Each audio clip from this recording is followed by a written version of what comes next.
بسم اللہ الرحمن الرحیم۔ السلام علیکم۔ یہ کتاب آپ کے لیے کاشان بصیرت کے یوٹیوب چینل کی جانب سے ریکارڈ کی جا رہی ہے۔ کتاب کا نام ہے مجالس المومنین۔ اب ہم کتاب کا پارٹ نمبر 16 پڑھیں گے۔ مجلس دوم، مشہور شیعہ قبائل و اقوام کا تعارف کا بقیہ حصہ، صفحہ نمبر 254۔ گروہ مزریہ۔ اس گروہ کے مزرعہ دل میں آل محمد کی محبت کا تخم جوان ہو کر تناور درخت بن چکا ہے۔ شہر بصرہ کے باہر یہ گروہ آباد ہے اور تقریباً اس گروہ کے 200 گھرانے ہیں۔ معتزلہ۔ یہ گروہ بنیادی طور پر حویزہ کا رہائشی تھا اور یہاں سے ترک سکونت کر کے یہ گروہ بصرہ چلا گیا تھا اور بصرہ سے باہر انہوں نے رہائش اختیار کر لی۔ اس گروہ میں بھی محبان آل اطہار، محبان آل مروان دونوں طرح کے افراد پائے جاتے ہیں۔ واضح ہو کہ عباس گیلان اور بصرہ کے شمال میں واقع تمام دیہات یعنی مواعظ اشعار سے قلعہ فرنا تک، جو کہ 2 دن کی مسافت ہے، یہ تمام علاقہ قدیم الایام سے شیعہ افراد پر مشتمل ہے۔ اس تفصیل کا مقصد یہ کہ کتاب ھذا کے محترم قارئین کو یہ اندازہ ہو سکے کہ جب مرکز نفاق بصرہ اور اس کے گرد و نواح میں اتنے شیعہ ہیں تو مصر و یمن و حجاز، جہاں کے لوگ ناسبی نہیں ہیں اور غیر متعصب قسم کے سنی ہیں، وہاں کتنی مقدار میں شیعہ افراد موجود ہوں گے۔ بنی کمونہ، انہیں بنی عبداللہ کے نام سے بھی یاد کیا جاتا ہے۔ یہ سادات رفیع الدرجات کا ایک گھرانہ ہے اور یہ گھرانہ ایک طویل عرصے سے عراق عرب اور بالخصوص کوفہ میں رہائش پذیر ہے۔ بنی کمونہ کے الفاظ اصل میں غلط العام کے طور پر مشہور ہو گئے ہیں، ورنہ دراصل یہ لفظ بنی کمکمہ ہے۔ یہ خاندان شکر الاسود بن جعفر نفیس بن ابی الفتح محمد نقیب کوفہ کی اولاد ہے۔ ماہر الانصاب میر محمد قاسم سبزواری نے اپنی بعض مؤلفات میں لکھا، سادات کمونہ کی جماعت کوفہ کے نقیبائے کرام کی اولاد ہیں۔ قدیم زمانے سے سادات عراق عرب بالعموم اور کوفہ کے سادات کی نقابت بالخصوص اسی خاندان میں مرتکز رہی ہے اور ہر دور میں اس خاندان میں مشاہیر علماء پیدا ہوتے رہے اور سید رضی علم الہدیٰ کے زمانے سے اور سید مرتضیٰ علم الہدیٰ کے زمانے سے ان کی نیابت میں یہی خاندان نقیب سادات کے فرائض سر انجام دیتا آ رہا ہے۔ سادات کمکمہ، جنہیں سادات کمونہ کہا جاتا ہے، عبداللہ رابع کی اولاد ہے اور عبداللہ رابع کا سلسلہ نسب عبداللہ ثالث پر اور اس کا سلسلہ نسب عبداللہ ثانی پر اور اس کا سلسلہ نسب عبداللہ اول پر منتہی ہوتا ہے، اور عبداللہ اول امام علی زین العابدین علیہ السلام کے پوتے تھے اور ان کے والد کا نام حسین اصغر تھا۔ عبداللہ ثالث ابی طیب کے ممدوح تھے۔ ابو طیب کے دیوان کے پہلے قصیدے میں انہی کی مدح موجود ہے اور ان کے 20 بیٹے تھے، جن میں سے 8 صاحبزادوں سے سلسلہ نسب جاری ہوا اور ان کا خاندان ایک زمانے میں کوفہ کے سیاہ و سفید کا مالک تھا اور اس دور میں اہل کوفہ کہا کرتے تھے آسمان و زمین بنی عبید اللہ کی ملکیت ہے۔ اس سے مراد عبید اللہ ثالث ہے، جبکہ عبید اللہ اول عبید اللہ ارج کے زمانے سے مشہور ہے۔ وہ اپنے دور کی معتبر اور معزز شخصیت کے طور پر گردانے جاتے تھے، چنانچہ پہلے عباسی خلیفہ صفا نے ان سے ملاقات کی اور انہیں وسیع و عریض جاگیر دی، جس سے سالانہ 80,000 دینار کی کمائی حاصل ہوتی تھی اور موصوف اسے سادات علویانہ میں خرچ کیا کرتے تھے۔ عبید اللہ اول ابو مسلم خراسانی کے پاس خراسان بھی گئے تھے، جہاں ابو مسلم نے ان کی بے حد تعظیم و تکریم کی اور اہل خراسان نے بھی ان کی تعظیم میں کوئی کسر باقی نہ رہنے دی تھی۔ اس سلسلہ کے متاخرین میں سے سید محمد کمونہ بھی معتبر شخصیت شمار کیے جاتے ہیں۔ آپ نجف اشرف کے نقیب تھے اور جس وقت غفران پناہ شاہ اسماعیل صفوی نے عراق کی تسخیر کا ارادہ کیا تو اس وقت حاکم بغداد باریک بیگ پر ناک نے انہیں اپنے مخالف اور شاہ صفوی کا حامی سمجھتے ہوئے ایک تنگ و تاریک مکان میں نظر بند کر دیا، اور پھر اس نے سوچا کہ یہاں کے عوام کی اکثریت مذہب شیعہ سے تعلق رکھتی ہے اور وہ اس نظر بندی پر کبھی رضامند نہیں ہوں گے، تو اس نے سید مذکور کو رہا کر دیا اور خود بغداد چھوڑ کر بھاگ گیا۔ اس کے بعد حضرت غفران پناہ شاہ اسماعیل صفوی نے بغداد کو بآسانی فتح کر لیا، اور شاہ ذی وقار نے سید محمد کو بلا کر تمام اعتبارات عالیات کا متولی قرار دیا، اور ابھی تک یہ منصب ان کے اولاد امجاد کے پاس موجود ہے۔ بنی مختار یہ سادات کرام کا ایک خاندان ہے۔ ان کا نسب ابو علی المختار نقیب امیر الحاج تک منتہی ہوتا ہے، اور انہی کی وجہ سے انہیں بنی مختار کہا جاتا ہے۔ اسی خاندان کے بزرگ ایک عرصے تک روضہ مطہرہ امیر المومنین علیہ السلام کے نقیب رہے اور امیر الحج کے فرائض سر انجام دیتے رہے، اور عراق اور خراسان کے سادات کے بڑے نقیب شمس الدین ابو القاسم علی بن عمود الدین عبد المطلب بن شمس الدین علی ماضی تھے، اور یہ علی ماضی عہد عباسیہ کے آخری نقیب سادات تھے۔ پھر ان کے پوتے شمس الدین علی ثانی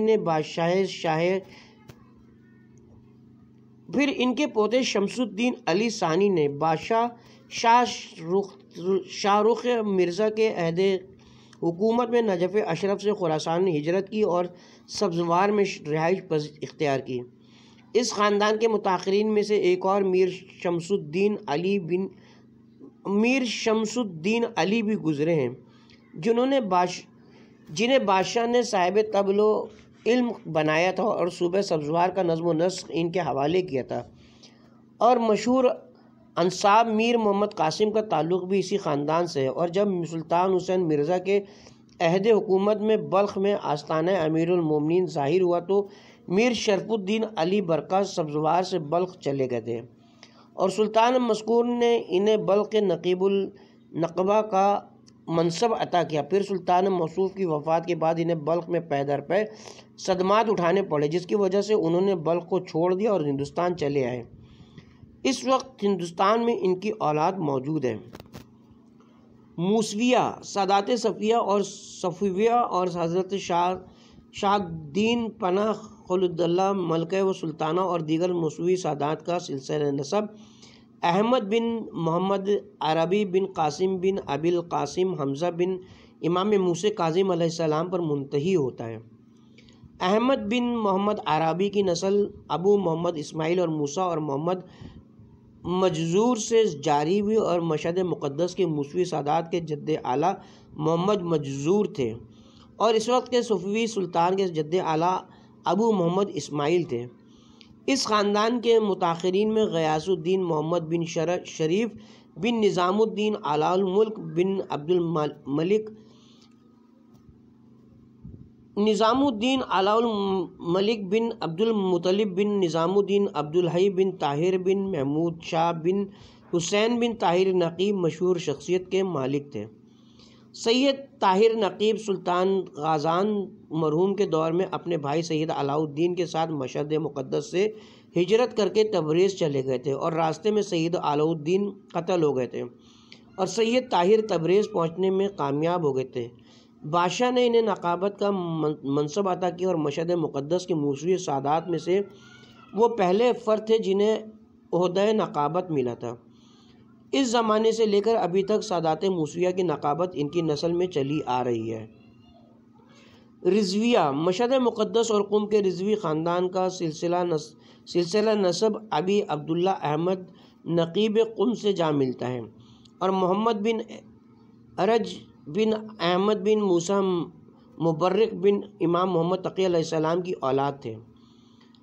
سید نقیب امیر شمس الدین محمد جو کہ 13 پشتوں کے بعد ابی عبداللہ احمد نقیب قم سے ملتے تھے، انہوں نے قم سے ہجرت کی اور مشہد مقدس میں آ کر آباد ہو گئے، اور مرزا ابو طالب کا تعلق بھی ان کی اولاد امجاد سے تھا۔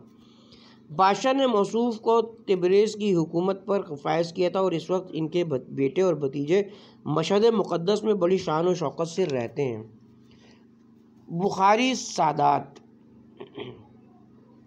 ملک ہندوستان بالخصوص ملتان، لاہور اور دہلی میں بخاری سادات اچھی خاصی تعداد میں آباد ہیں۔ ان کے مورث اعلیٰ سید جلال الدین سرخپوش تھے۔ انہوں نے عراق سے بخارا ہجرت فرمائی اور یہاں انہوں نے محسوس کیا کہ اہل بخارا بنی مروان کے پیروکار ہیں، اس لیے انہوں نے بخارا کو چھوڑ دیا اور کابل تشریف لے آئے۔ لیکن انہیں یہ دیکھ کر انتہائی مایوسی ہوئی کہ اہل کابل کے دل بھی اہل بخارا کی طرح محبت آل محمد سے خالی تھے۔ انہوں نے ان علاقوں کی نازبیت کو دیکھ کر یہ اشعار ارشاد فرمائے تھے: میں سنیوں کے قتل کا خواہش مند ہوں، ہلاکو خان کہاں ہیں، کیونکہ کابل کی سرحد سے لے کر بخارا تک سب کے سب واجب القتل ہیں۔ آخر کار وہ بزرگ ہندوستان تشریف لائے اور مجبور ہو کر حنفیہ بخارا کے عقائد پر قناعت کی اور لوگوں سے کہا ہم بخارا سے آئے ہیں اور تسنن میں ہم سنگ خارا ہیں۔ اسی لیے سید مذکور کی اولاد ایک طویل عرصے تک تقیہ میں رہی اور سلاطین ہند نے ان سادات کی خاطر خواہ عزت و تواضع کی۔ زیادہ عرصہ تک تقیہ کرنے کی وجہ سے اس خاندان کے افراد مذہب حقہ سے غافل ہو گئے اور پھر جہالت نے اس خاندان کو مزید ہدایت کے اصول سے روک دیا، جس کی وجہ سے اس خاندان کے افراد میں تسنن کے نظریات رچ بس گئے۔ ان میں سید راجو کی مانند کچھ صاحبان فضل و کرامت بھی پیدا ہوئے ہیں جنہوں نے حق کی تلاش کی اور انہوں نے تقیہ کو توڑ دیا اور جنہوں نے زبان حال سے یہ کہا۔ انجویہ ان کا تعلق شیرازی سادات سے اور یہ خاندان تشیع میں دوسرے سے ممتاز ہے۔ ان کا سلسلہ نسب قاسم الرشید بن حسن بن ابراہیم طباطبائی سے جا ملتا ہے۔ میر شمس الدین اسد اللہ شوستری نے اس خاندان کے بزرگوں کا تعارف بادشاہ مقفور سے کرایا تو انہوں نے سید اجل میر شاہ محمود کو ملک فارس کے شیخ الاسلام کے منصب پر فائز کیا اور سید فاضل میر شاہ ابو تراب وہاں کے قاضی القضاء رہے تھے اور ان کی اولاد امجاد اب بھی وہاں موجود ہے اور ان کے کچھ چچا زاد ملک ہندوستان میں آ کر آباد ہو گئے اور وہ یہاں ہندوستان میں تقیہ نہیں کرتے اور شاہان وقت کی نظر میں وہ معظم و محترم بھی ہیں اور شاہان ہند کی طرف سے انہیں بہت سی امارات اور اعزازات بھی حاصل ہوئے ہیں۔ مرشیہ سہل لغت کے مطالعے سے اس لفظ کا ایک مفہوم یہ برآمد ہوتا ہے کہ مرش جزیرہ موصل کے ایک شہر کا نام ہے اور ماہر انساب عزت الملت والدین میر قاسم فرماتے ہیں مرش آرمینیا اور دیار بکر کے درمیان ایک قلعہ ہے اور علی مرشی جو کہ سادات مرشی کے مورث اعلیٰ تھے ان کا تعلق اسی قلعہ مرش سے تھا۔ سہل لغت میں ایک اور قول بھی موجود ہے۔ مرش بلند پرواز کبوتر کو کہا جاتا ہے اور علی المذکور اپنی شان و رفعت اور اپنی بلندی کی وجہ سے لفظ مرش سے موصوف ہوئے تھے۔ بیان بالا کی تائید سمانی کی کتاب انساب سے بھی ہوتی ہے۔ انہوں نے پہل تو یہ لکھا کہ مرش ایک ساحلی شہر کا نام ہے، پھر احمد بن علی نسابہ کا یہ قول نقل کیا مرش ایک علوی کا نام ہے اور ایک مرشی سید کا نسب بیان کرتے ہوئے جب وہ ماہر نسب علی مذکور تک پہنچے تو کہا یہ علی مرش ہے اور یہ عبداللہ بن محمد الملقب بسلیق بن حسن بن حسین اصغر بن علی بن حسین بن علی بن ابی طالب کی نسل سے ہیں۔ الغرض مرشی سادات کے 4 گروہ ہیں۔ نمبر 1 سادات مازندران، وہ مشہور قسم کے شیعہ ہیں اور مجلس سلاطین کے ضمن میں ان کا کتاب حاضر میں تذکرہ کیا جائے گا۔ نمبر 2 سادات شوستر، یہ سادات کا گھرانہ بھی دراصل مازندران سے شوستر آیا تھا اور اس گھرانے نے مذہب تشیع کو فروغ دینے میں بڑا کردار ادا کیا۔ نمبر 3 مرشہ اصفہان، یہ گروہ بھی دراصل مازندران سے ہی اصفہان ہجرت کر کے آیا اور امیر شمس الدین اسد اللہ کی سفارش پر بادشاہ مقفور نے انہیں حرم رضوی کا متولی بنایا۔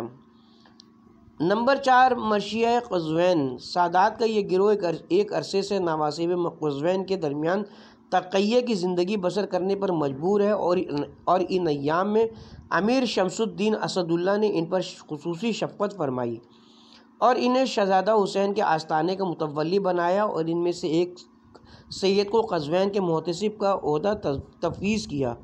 اور میر علا الملک مرشی یہاں کے موجودہ دور میں ایک فاضل شخصیت ہیں۔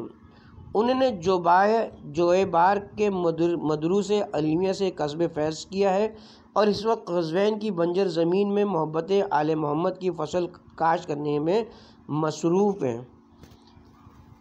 عقیلی شوستر کے قریب یہ خاندان خیمہ زن ہے اور یہ 1000 گھرانوں پر مشتمل خاندان ہے، اور یہ لوگ عقیل بن ابی طالب کو اپنا مورث اعلیٰ قرار دیتے ہیں۔ اور اس وقت اس خاندان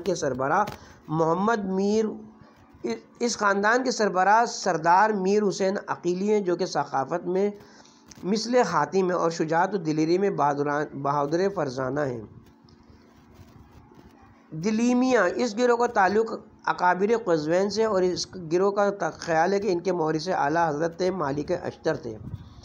ان کے اکابر متاخرین میں سے ملک محمود خان دلیمی ہیں، جو کہ حال میں ہی سلطان یعقوب بایندری کے وزیر رہے، پھر سلطان صاحب قران کی صحبت سے سرفراز ہوئے، اور ان کے فرزند شاہ میر بھی اپنے قبیلے کے لیے باعث افتخار شخصیت کا درجہ رکھتے ہیں۔ وہ اکثر علوم میں ملا شاہ محمود کے شاگرد ہیں۔ آپ چند دن منصب وزارت پر فائز رہے، پھر وزارت کی کرسی چھوڑ کر شیوہ قناعت کو اپنا لیا۔ کرجیہ تاریخ گزیدہ میں مرقوم اس خاندان کے مورث اعلیٰ ابو دلیف اجلی تھے۔ ہارون رشید نے اسے عجم میں بھیجا تھا اور اس نے شہر کرج کا سنگ بنیاد رکھا، اور یہاں ہی ان کی نسل آگے بڑھی اور اس نسل کے بہت سے افراد قزوین میں جا کر آباد ہو گئے۔ اہل قزوین کے بعض سقہ افراد سے ہم نے سنا قزوین میں 2 خاندان شیعہ ہیں اور 8 خاندان حنفی ہیں، اور بہت ہی کم افراد شافعی ہیں۔ بوہرا احمد آباد گجرات ہندوستان اور اس کے انواع میں یہ گروہ اچھی خاصی تعداد میں پایا جاتا ہے۔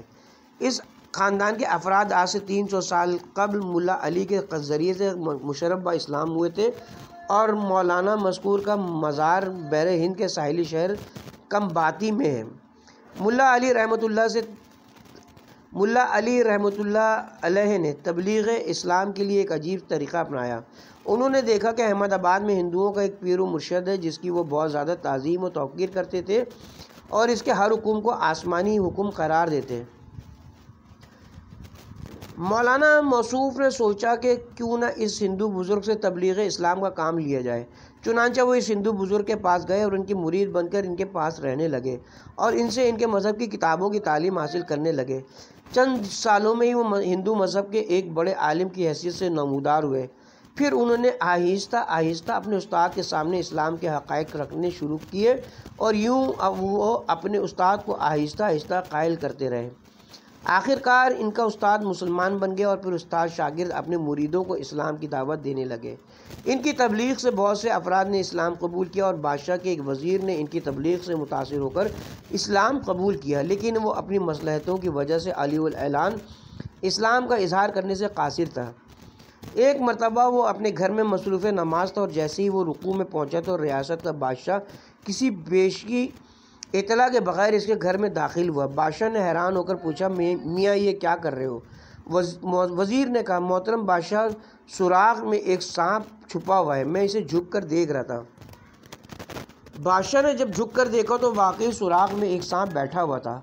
آخر کار وزیر موصوف کی محنت سے بادشاہ نے بھی اسلام قبول کر لیا، لیکن عوام الناس کے مذہبی جذبات کی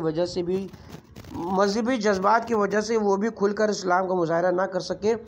البتہ موت کے وقت صرف اتنی وصیت کر کے گیا کہ اس کی میت کو ہندوؤں کی طرح سے نہ جلایا جائے۔ کچھ دن بعد سلطان فیروز شاہ کے ایک امیر سلطان ظفر نے گجرات کو فتح کیا، اور اس کے ساتھ علماء اہل سنت کا ایک وفد تھا جس نے لوگوں کو مذہب اہل سنت کی تبلیغ کی۔ اسی وجہ سے کچھ بورے آج بھی سنی ہیں، جبکہ ان کی ایک بڑی تعداد مذہب شیعہ سے وابستہ ہے، اور ان کے تقریباً 2000 گھرانے یکجا موجود ہیں۔ یہ لوگ بڑے علم دوست اور شائستہ مزاج کے مالک ہیں، اور ان میں کوئی نہ کوئی فاضل و صالح شخص ضرور ہوتا ہے جو انہیں مذہب حقہ امامیہ کی روشنی میں مسائل شرعیہ کی تعلیم دیتا ہے۔ یہ قوم تجارت پیشہ ہے، اور بوہرا گجراتی زبان میں تاجر کو بوہرا گجراتی زبان میں تاجر کو کہا جاتا ہے۔ یہ لوگ خمس و زکوٰۃ پابندی سے ادا کرتے ہیں۔ خمس کی رقم مدینہ منورہ کے غریب سادات کے پاس بھیجتے ہیں اور زکوٰۃ کی رقم اپنے مقامی عالم دین کے ہاتھ سپرد کر دیتے ہیں، جو کہ غربا و مساکین میں تقسیم کرتا ہے۔ اس قوم کے عام و خاص افراد صالح اور متقی اور ناصبی حکمرانوں سے ہمیشہ تکلیف و مصیبت کا شکار رہتے ہیں۔